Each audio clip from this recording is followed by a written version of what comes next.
Sabi niya, hindi ba mahirap yon? Kasi pag nasa minority ka, bawas yung pondo mo, bawas yung mga perks of the offices. Sabi ko, oo, bawas talaga lahat.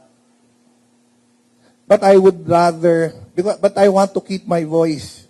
Gusto ko magkaroon ako ng pagkakataon to call out government when government is doing wrong.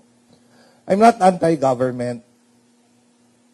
I want accountability in our government. I want to call out pagka may maling ginagawa.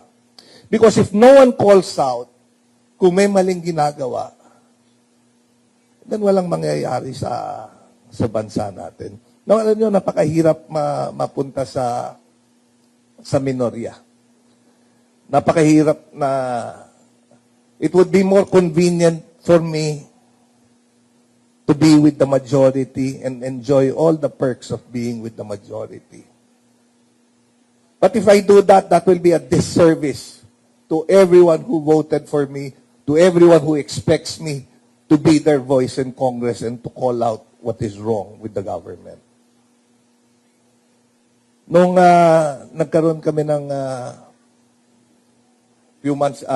few weeks ago, nagkaroon ng botohan sa Congress. There were 2 impeachment complaints filed, one against the President, the Vice President. Nung final yung sa Pangulo, binasa ko yon at sinabi ko, nung hiniring sa Committee on Justice, sabi ko, it was not sufficient in substance. So, I argued that it was not sufficient in substance, and nung nagkabotohan, I voted against impeaching the President. I don't believe in impeaching the President, especially kung 2 taon na lang ang natitira. Mas magiging magulo yung bansa natin. It will not be productive. After that, yung susunod na final was the impeachment against the Vice President. With the same vigor that I defended the President no sa impeachment complaint, tinignan ko rin yung complaint and I said, as a lawyer, it was also not sufficient in substance. Kaya nga ako, I appeal to everyone doon sa Justice Committee kung ano yung naging batayan natin, the standard we used in saying that the impeachment complaint against the President was not sufficient. Dapat ganun din yung gagamitin nating batayan when we address this particular issue. Nung nagkabutuhan, well, so I defended my position. One of the grounds used was nung a video was presented, and dun sa video, si Vice President was saying na na-imagine niyang pinugutan niya ng ulo si Presidente. And the argument was, it was an impeachable offense, yung pag-iisip na gano'n. And sabi ko, something that imagine, if there is no overt act, it is neither criminal nor impeachable. Tapos nagbigay ako ng halimbawa. In fact, nabash ako doon sa halimbawa ko ngayon. Sumikat ako sa buong Pilipinas dahil sa example na binigay ko. But the analogy was made to point out that something that you are imagining without any overt act is not criminal.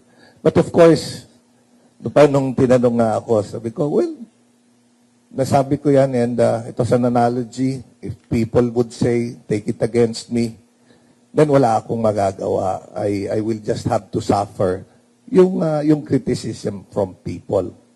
But it was not me as a person. Doon sa distrito ko, I started serving Quezon City since 1998.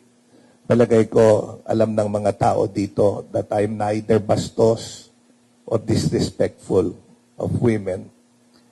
But I have to do what I have to do. At kagaya ng sinabi ko, it's very difficult to be in the opposition because even the government will use the PR machinery to to bash you. Lalo na ngayon, uso yung mga trolls na ginagamit. But when there is corruption in government, I also have to call it out. Dahil kung mapapansin nyo, palaki ng palaki. Because no one is held accountable. And ang nagsasuffer, it's the Filipino people who will suffer if we do not hold anyone accountable. At sabi ko nga,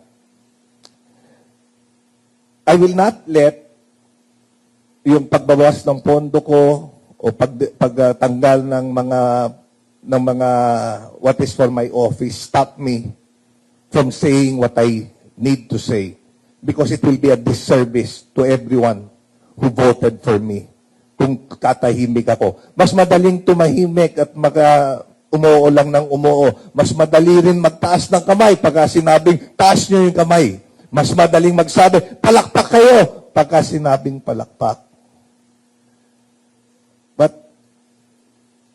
then, para saan pa ako nasa Kongreso kung magiging sunod-sunuran lang ako, kung tatahimik lang ako, magiging bulag, pipi at bingi sa nangyayari.